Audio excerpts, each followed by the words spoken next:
নমস্কার, আমি দীপ।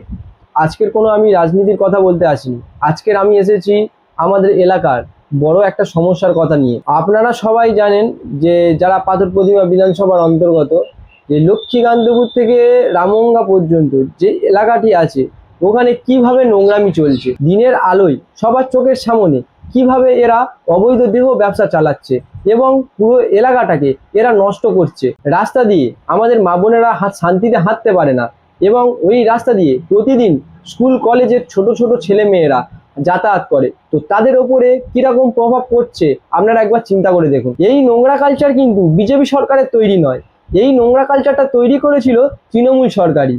কাটমানি এবং তোলাবাজির চক্করে এইসব আসামিদের ওরা আড়াল করে রাখতো এবং পুলিশও তখন চুপ করে থাকতো। কিন্তু এখন দিন বদলেছে, এখন আর পশ্চিমবঙ্গে পিসি ভাইপোর দুর্নীতি বাজার সরকার নেই। এখন পশ্চিমবঙ্গে ভারতীয় জনতা পার্টির সুশাসনের সরকার এসেছে।